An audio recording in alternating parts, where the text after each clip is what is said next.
What's up, y'all? Welcome back to Dolphins Daily, your daily dose of Dolphins content with your boy Chris Kane. Let's talk about the Dolphins. Back in the victory circle, baby. Dolphins are now 6-7. So Dolphins won the game. This was kind of expected. I thought it'd be a closer game. Actually, one of my friends is a big Jets fan. He was actually at the game talking smack. Unforgivable. He said, "Go Jets." I'm like, "Bro, it's not going out for y'all this day." But Dolphins go on the road in the cold and beat division rival Jets. This was not a great game for the Jets. Tyrod got knocked out, and Brady Cook had to come in. And Brady Cook, as far as I know, not played this year. So once he came in the game, that just became a whole different game for them. The Dolphins started off incredibly fast. 3 touchdowns in the first quarter. I do not remember the last time I saw that. It may have been the Broncos game when they scored 70. I don't remember the last time the team just got out with such a hot start. And, start out electric and then very much slow down from there. Tua looked good early, then just I'll get into Tua tomorrow because I need to do a whole segment on his attempt to give the game away, which is I'll give you a preview because I was frustrated watching Tua today. But the team wins again, 6-7. We're like in a 10 seed right now. I think we're tied with we're behind Baltimore because they beat us. But record-wise, not far from being in the game. Now, we have a schedule ahead of us. We have Pittsburgh and Cincinnati and Tampa and the Patriots. So there's a lot of games going up that none of these games are easy. But the Dolphins are still in that situation where if they win out, they have a reasonable chance to get in. Because Buffalo is the 5 seed now. I think the Chargers are the 7 seed, if I'm not mistaken. And if the Chargers win this week, I think they only have 4 losses still. And Dolphins have 7. So we would basically need to win out, and then they would need to lose out effectively to jump in. But as long as there's a possibility, you keep playing. There's no situation where the Jets were eliminated today. I was unaware that with 8 losses, they still had a chance to mathematically get in. That seems almost impossible, but they did. So the Jets are eliminated today. Dolphins played well. I think the cold weather games in Miami has been a bugaboo forever, especially during the Coach McDaniel administration. It's just been every time we play a cold weather game, people expect us to just fold, and it's because in the past we played cold weather games where we played warm weather games, like tons of motion, receivers running down the field, Tua trying to fit the ball in the tight windows, and in cold weather it doesn't work that way. The hits hurt more. Guys' footing is not as good. Throwing through cold air, especially if it's snowing, the ball doesn't cut as well. Been a number of reasons why we haven't been good in the cold. But I've always said running the ball travels in the cold, and we don't run the ball. We should run the ball more. Y'all know I've been saying it the entire season. In the last month, they started listening to me. But even early in the year, we were still trying to do that old, spread, run. It's like, hey, run the ball. It sounds so simplistic. When you run the ball, everything else makes sense. It all makes sense from there. You run the ball, passing is better. O-line is better. Quarterback is healthier. Time of possession. You wear on the team. You beat their mentality down. It's all good. And I know Coach McDaniel is an offensive genius. That's how he's been labeled. You don't have to outthink the room. If I run the ball and get 4 yards on first down, and I run it on second down and get 4 yards and it's 3rd and 2, I can run it on 3rd down too. Until they show me they can stop me, I'm going to keep running the ball. And I think today we just leaned into the run. I'm going to get into Jaylen Wright in a second. But it's a good win. It's a team you're supposed to win. And they won by the margin they're supposed to win by. Now we get into the fun part of the schedule. Got Cincinnati and Pittsburgh back-to-back. I think Cincy, I don't know if they have anything to play for anymore. I think that loss today may have taken them out of contention to win their conference. I don't know if that's true. I got to double check on that. But Cincy now for sure needs to win out, and they need a bunch of people to lose. So, they may not have all their fangs for that game. Pittsburgh is very much in the thick of it. They're leading their division, so they need to keep winning as well. But shout out to the Dolphins. Big win today. Show some love. All the love in the world goes to Jaylen Wright today, man. Jaylen Wright stepped in big time. He has been basically a non-factor all year. He was a healthy scratch post week 3, and then he would come in for maybe 1 or 2 carries, non-impactful, not going to goal line. Ali clearly supplanted him as a number 2 back. I thought we were going to trade him, which is why we weren't playing him. We did not trade him, and then still kept not playing him, which was confusing because, again, he's still on his rookie deal for 2 more years. It isn't like he's on his last year. We know we're not bringing him back, so we're just not playing him. He's got plenty of years left. You got 2.5 years of being basically free. And we're just like, no, you're not going to play. It never really made sense to me outside of, again, wanting to trade him. But after Achane went down today, and we'll get to that later in the show, Jaylen stepped in and just was really solid. You know who he looked like to me today? He looked like Rico Dowdle. That's what Jaylen looked like to me. He didn't have the 90-yard burst that Devon Achane has the ability to do, and he wasn't as physical as Ollie Gordon was, but he was very tough in between the tackles. When guys squared up with him, he would fall forward, get a couple extra yards. He was super dependable. We took the ball effectively out of Tua's hands because he was playing, by my estimation, a very reckless game. Just bad decisions across the board. And Jaylen stabilized the team.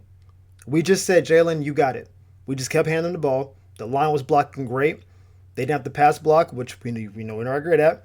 Run blocking, very solid. And he just kept getting positive yardage. He just kept leaning forward. He made the right cut. He leaned forward. He wasn't trying to bounce to the outside and turn the corner and get 50 yards. He was like, I'm good with 4. I'm good with 5. He finished the game with 24 carries, which I didn't look at what his previous career high was. I'm going to assume today was his career high. I think 24 carries is his career high. That's probably the highest paid running back we've had since like Jay. Like 24 carries is a lot of carries.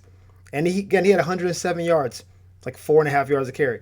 Not a crazy production, but that's good production. 107 yards, touchdown, 24 carries. That's all we need from him. That's all we need really from our number 2 back. I've been saying it's going to be Ollie Gordon all year, and it's been Ollie Gordon in pieces. But Jaylen today he had to be incredibly fresh. He basically hasn't played this year. Let's just be honest. He basically hasn't played this year. So he came in as fresh as he's ever been and just was toting that rock. It was very workmanlike. It's the perfect type of offense when it's cold. Stretch run to the right, stretch run to the left, toss in the backfield, cut back, get upfield. It was just that over and over and over and over again. And he just was bludgeoning the Jets on the last couple drives. It was awesome to watch.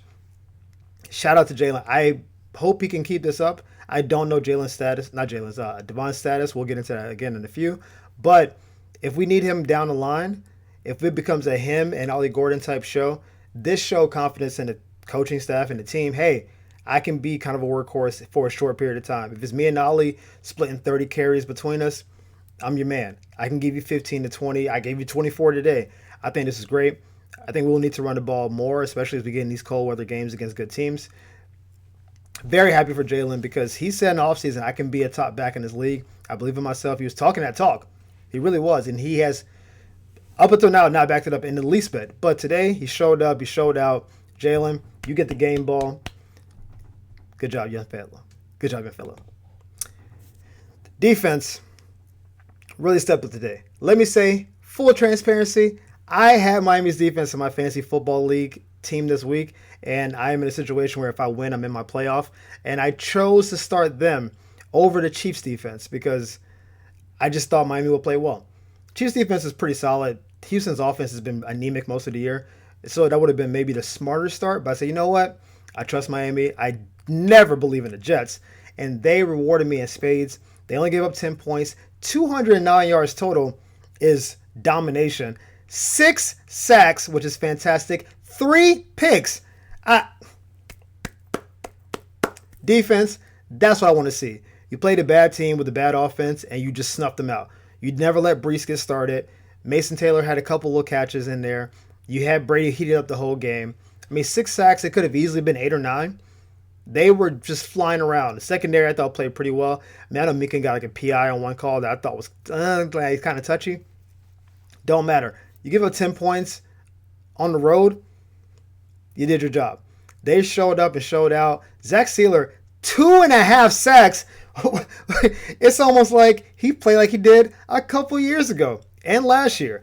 This is the first time I've seen Zach all year look like the guy that deserved the money. He's had plays here and there. I think his leadership has been probably undersold up to this point. But to show up like that, this is the kind of game we expect to see from him every couple games, right? He typically gets between 10 and 11 sacks. So, that's like a sack every other game, more or less. But it's been a lot of games this year where I was like, is he even on the field? Today, big impact, just destroying the middle of the Jets offensive line. He looked awesome. In the secondary, Ethan Bonner's picking end zone. Awesome.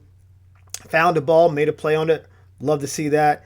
Chop Robinson got a sack today. And y'all know I have been in the gutter on Chop Robinson because I just have not been impressed with him. And I honestly wasn't impressed today. But he did get a sack, so I'm going to give him credit for getting a sack. Bradley Chubb got a half a sack.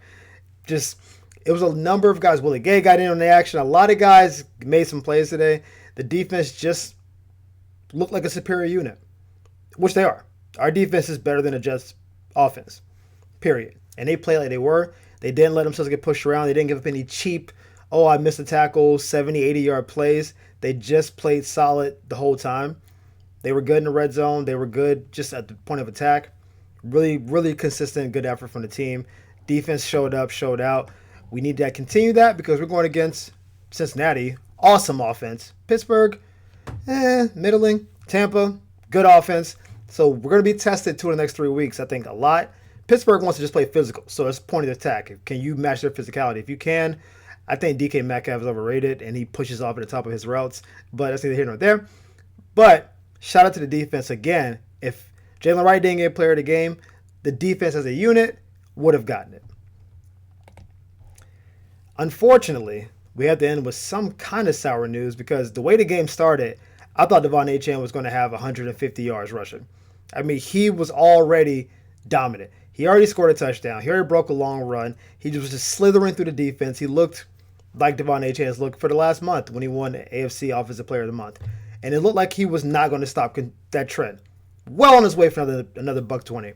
And then I thought he had an ankle injury. He got tackled, and I saw him kind of hobbly. I said, probably got his foot rolled up on, whatever. And that's when Jaylen Wright started coming in and playing. And I was like, I haven't seen Achane for a while.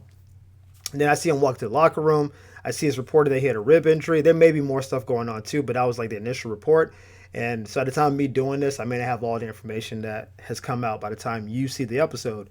But as of me reporting this, it's reported he has a rib injury. He was standing on the sideline, in a big jacket. He wasn't really playing, so he wasn't airlifted anywhere. Like, it wasn't, I don't think, season ending. A rib injury is very difficult for a running back because you get hit in the ribs a lot. And then they have the little flap jackets that can protect those ribs a little bit. But if it's cracked, if it's bruised, okay, bruise hurts, but you can cover it up. You can shoot up a little bit. You won't feel the pain. If it's cracked, different thing. Because if a rib gets broken and gets punctured, and it can get. So as of now, I don't know exactly what the severity of the rib injury was. I do know that once he left the game, he did not come back, which is disappointing because he was already, again, well on his way to another fantastic effort. He's been on this Pro Bowl campaign, and given James Cook's fumbles today, I think he, in some people's mind, could have vaulted James Cook, which to me puts him squarely in the number 2 running back position in AFC behind Jonathan Taylor. And, I'm still thinking about the Pro Bowl type stuff because I think the playoffs are kind of out of the question. But, I mean, he was showing up as the best player on the field. Before he got hurt, clearly the best player on the field.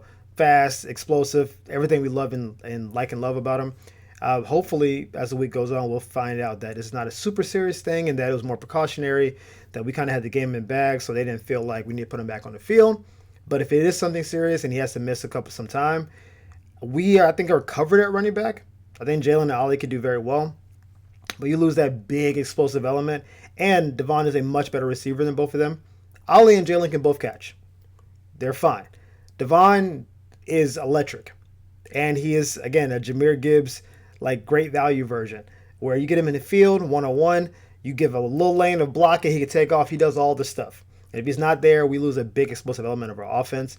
Jalen Waddle, I think, is still explosive, but Tua and him don't have that connection for some reason like we used to. And no one else really stretches the field on our team except for him. So by him being out, especially playing tougher competition, changes the offense even more. We've already been leaning into the run, which I'm very happy about. And the main part of that is the point of attack stuff. Blocking's been much better. And it should keep getting better. And if we get James Daniels back, which I don't know if we're going to, then the run should continue to get better. Austin Jackson will get healthier as we goes along. Jonah's getting better every week. So I think the Dolphins will be okay if we miss a game. But again, okay meaning are we going to beat Cincinnati without him?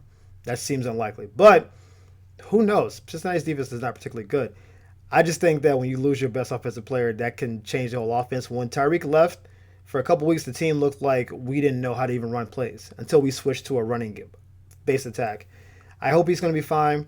He can just throw a jacket on, maybe get shot up before the game, and it just kind of heals on its own. But as we go along in the week, we'll get more x-rays, we'll get more information, and we'll figure out exactly what's going on. But prayers up for Devon because he's been easily our team's best player, one of the best players in the league, and we hope we don't lose him for any significant period of time. But as always, y'all, thank you for tuning in to Dolphins Daily. We appreciate the love and support. Thank y'all for the likes and the subscribes. We'll see you next time on Dolphins Daily. Peace.